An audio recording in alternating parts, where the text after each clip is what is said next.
अच्छा, हाँ, तो मैंने थोड़ा जल्दी जल्दी में बना लिया था, मगर इसकी डायमेंशंस वैसी ही हैं जैसी मैंने यहाँ पे मेंशन की हुई हैं। मैंने थोड़े सिंपल स्टेप से थोड़ा तेज़ी से बना लिया।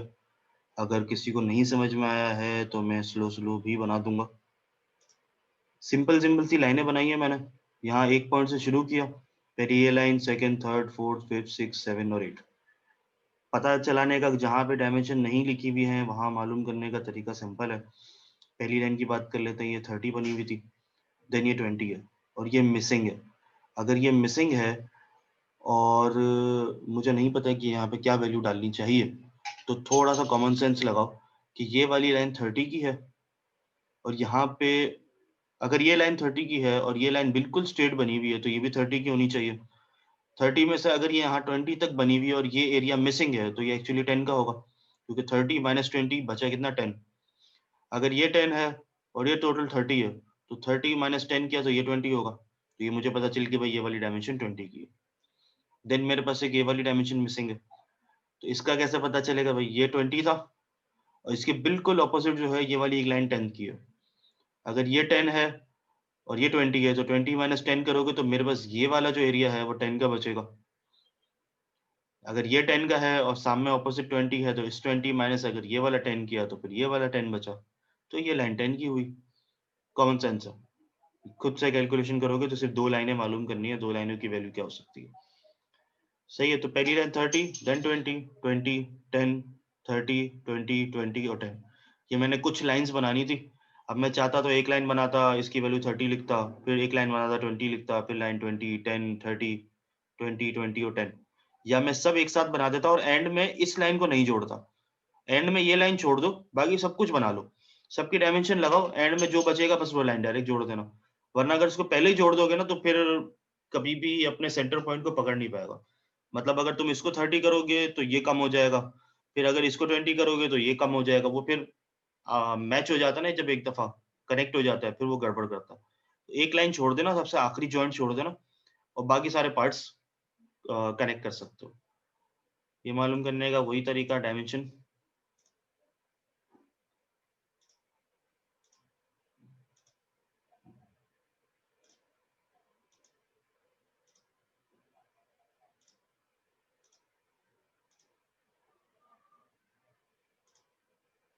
सही, वही सारी वैल्यूज हैं जो मैंने वर्ड फाइल से पिक की हैं और वर्ड फाइल मैंने आप लोगों को फिलहाल व्हाट्सएप कर दी है। बना दे भाई, मसला नहीं है। सही भाई, ये सारी वैल्यूज हैं जो मुझे शो का। अभी देखो ये अननेसेसरी वैल्यूज हैं, ये जब से मुझे 2 दफा नोटिफाई किया कि भाई इनको बनाने की जरूरत नहीं है। ये बनाए बगैर भी पता चल सकती हैं कि यहाँ पे क्या वैल्यूज होनी चाहिए। अब मैंने कहा कि भाई जबरदस्ती ये बना दूं तो उसने कलर चेंज कर दिया। खैर थोड़ा जिद्दी है। अच्छा, इसमें जो ये वाला डायग्राम मैंने बनाई और इससे पहले वाली जो मैंने ये बनाई थी, इन दोनों में कोई इशू, कोई चीज जो नहीं समझ में आई हो? हाँ सर। पक्का सबको समझ में आ गया? जी सर। सर मुझे बस तो फिर आप लोगों का पहली लैब का बस टास्क यही है कि ये जो दो पार्ट्स मैंने बनाने सिखाए इसको सिंपल अपने तरीके से अपने हिसाब से बनाना है। अच्छा, ये सिंपल सिंपल सी चीजें हैं, तो पहले जैसा मैं कहता रहा हूँ कि कभी भी किसी की लैब कॉपी नहीं करो, खुद से बनाओ। तो ये भी खुद से ही बनाओ, क्योंकि इन दी एंड इस लैब का जो फाइनल लैब होती है या प्रोजेक्ट होता है ना, वो हलवा नहीं होता और वो इंडिविजुअल होता है, तो उसमें चीटिंग भी नहीं हो सकती। तो जो चीजें समझाई जा रही हैं उसको खुद से समझते रहो, प्रैक्टिस करो, बार बार नहीं समझ में आता तो पूछ लो, और बार बार एक चीज करोगे तो समझ में आ जाएगी कि कैसे हो रही है, क्या हो रही है। सही है, ये एक वही ट्रायंगल बनाना सिखाया था। इसमें भी कोई कोई बड़ी मेहनत नहीं थी। यहाँ पे एक 40 mm की लाइन खींची है और यहाँ पे 80 mm की एक लाइन खींची है जो कि इस एंगल से मैच हो रही है। सही है, एक रैंडम 80 mm की लाइन खींची है और इस सेंटर पॉइंट पे ले आए। देन बीच में एक सेंटर लाइन बना दी है और सेम ऑपोजिट चीज बराबर में कर दी है। खैर ये तो तुम जब खुद से करने बैठोगे तो बहुत सी नई चीजें खुद ब खुद बनाने बैठोगे। अच्छा हाँ, दूसरी चीज जो मैं बता रहा था वो ये था कि ये जो लाइन है ना, अब ये लाइन को देखो, मैं यहाँ पे पूरी एडिटिंग कर सकता हूँ। तो ये वाली जो जो मेरा लेफ्ट साइड है ना, वो एक्चुअली एडिटिंग पार्ट कहलाता है। कि अगर मैंने पूरी डायग्राम बना दी और मैं कल को उस डायग्राम के अंदर एडिटिंग करना चाहता हूँ तो कैसे करूँगा? तो वो ये वाला ऑप्शन होता है। अब ये मैंने पूरा स्केच बना दिया, अब मैं कैसे घुसूँ भाई? मैं या तो इस लाइन को डबल क्लिक करूँगा तो ये स्केच खुलेगा, फिर मैं इस लाइन को डबल क्लिक करूँगा तो ये वैल्यू यहाँ पे शो होगी। मगर अक्सर ऐसा होता है कि बाद में हम जब पूरा बल्कि स्कीमेटिक बना चुके होंगे ना, फिर ये इस तरह डबल क्लिक करने से कुछ नहीं होगा। फिर क्या होता है, यहाँ पे आपको स्केच करके इतनी सारी चीज़ें मेंशन हो जाती हैं। मतलब कौन-सा स्केच है, स्केच 1 है, 2 है, फिर कोई फीचर लगाया है, फला-फला चीज़ें। तो जब इनको एडिट करना होता है ना, तो हम इस पर राइट क्लिक करते हैं और यहाँ पे ये एडिट का ऑप्शन होता है, एडिट स्केच का। तो मैंने एडिट स्केच किया, मेरे पास सामने स्केच खुल गया। फिर मैंने जिस भी लाइन में जो भी एडिटिंग करनी है, वो मैं कर सकता हूँ। सही है, तो बस आज की आप लोग की लैब यही थी, बेसिक थी कि सॉफ्टवेयर कौन-सा है, किसका यूज़ होता है, क्या-क्या करता है और 2D डायग्राम कैसे बनाते हैं इसके ऊपर।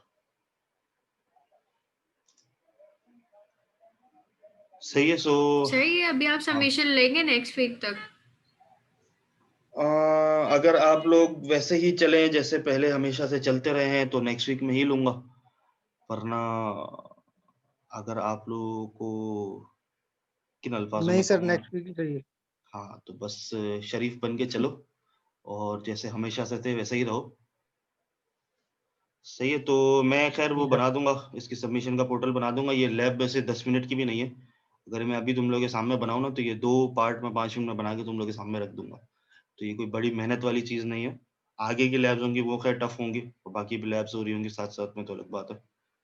मगर 1 वीक का टाइम है, नेक्स्ट वीक जब ये लैब होगी इससे पहले-पहले थर्सडे से पहले-पहले सबमिट कर देना।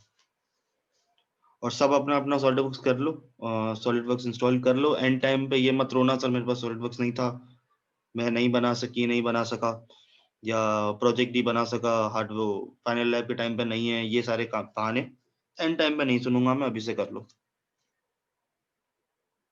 सही है, और अल्हम्दुलिल्लाह सारे सेकंड ईयर में आ चुके हो, थर्ड सेमेस्टर में आ चुके हो, कॉलेज स्कूल लाइफ से बाहर आ गए हो, इंटरनेट यूज़ करना तुम लोगों के लिए बच्चों का काम है। तो ये बार-बार मुझे नहीं पूछा करो कि सर इंस्टॉल नहीं हो रहा, डाउनलोड नहीं हो रहा, कहाँ से मिलेगा, कैसे करेंगे? यूट्यूब पे जो टाइम पास करते हो ना, वहीं यूट्यूब पे इसके ट्यूटोरियल मौजूद हैं हर वर्ज़न के लिए, कि क्या प्रिकॉशंस लेने पड़ते हैं, कैसे करेंगे। अक्सर यूट्यूब पे नीचे डिस्क्रिप्शन में लिंक भी होती है, जहाँ से ये डाउनलोड कर सकते हैं। तो जब इतना टाइम वेस्ट करते हो ना, तो थोड़ा काम की चीज़ों में भी थोड़ा टाइम लगा लिया करो। ये सारी चीज़ें मिल जाएँगी, सब हो भी जाता है आराम से। मैंने भी फर्स्ट टाइम भाई इन्हीं तरीकों से किया था, मैं भी कोई एक्सपर्ट नहीं हूँ इसको इंस्टॉल करने का। सही है, खैर डाउनलोड करो, सॉफ्टवेयर इंस्टॉल करो, मैनुअल मैंने दे दिया।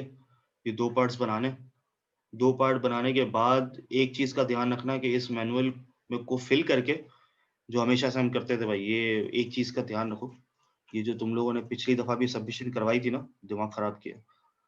ये 3 चीज़ें तुम लोगों ने फिल नहीं करनी है, डेट ऑफ एक्सपेरिमेंट, फैकल्टी और ये रिमार्क्स। तुम लोगों ने सिर्फ़ सेमेस्टर में, ये सेकंड, थर्ड सेमेस्टर में नहीं हो तुम, तुम लोग हो अभी स्प्रिंग में, स्प्रिंग 21 में। अब ये एसपी लिखो या स्प्रिंग लिखो, कुछ भी लिखो, मगर ऐसे लिखना, ढंग से। ये थर्ड सेमेस्टर, फर्स्ट सेमेस्टर कुछ नहीं होता। यहाँ पे अपना नाम लिखो और यहाँ पे अपनी आईडी। और ये ध्यान रखो कि जब तुम लोग ये SP21 लिखोगे ना, तब ये डेट ऑफ एक्सपेरिमेंट अगले जहाँ में जाने लगेगा। तो ये लाइन डिलीट करके इसको दोबारा बुलाओ, उसको दोबारा बताओ कि तुमने कहाँ रहना है। ये मुझे ये गड़बड़ नहीं चाहिए, ये जिस तरह का मैं शक्ल देता हूँ ना मैनुअल की, मुझे वैसा ही वापस चाहिए। ये पूरा मैनुअल, और एंड में तुम लोग जो भी डिज़ाइनिंग करोगे, इसको यहाँ पे एंटर करके, यहाँ पे तुम्हारा जो भी डिज़ाइन करोगे उसको इंसर्ट करो, इसको पीडीएफ में कन्वर्ट करो एंड देन मुझे सबमिट करवाओ। और हाँ, शुरू की तो लैब है, शुरू की लैब में मुझे कोई नीड नहीं है, मगर जब आगे की लैब्स होंगी ना, जो तुम लोगों की प्रॉपर ड्राइंग की 3D लैब्स होंगी, उसमें मुझे उन लैब्स की फाइल्स भी चाहिए होती हैं। जो ये फाइल जनरेट होंगी ना, ज़ाहिर है मैं सॉलिडवर्क्स पे डिज़ाइन कर रहा हूँ, उसको सेव कराऊँगा तो एक फाइल बनेगी। तो वो फाइल भी मुझे चाहिए होगी, जो कि एक ज़िप फ़ोल्डर में इसके साथ अटैच्ड होगी। क्लियर है? अभी फ़िलहाल तो सिर्फ़ ये पीडीएफ जमा करवाना, इसके अलावा कुछ भी नहीं चाहिए होगा। नेक्स्ट लैब से वो फाइल्स भी जमा होंगी। सही है, फिर जमा करवा देना, मैं बना दूँगा उसके ऊपर पोर्टल एलएमएस पे जिस तरह लास्ट टाइम था।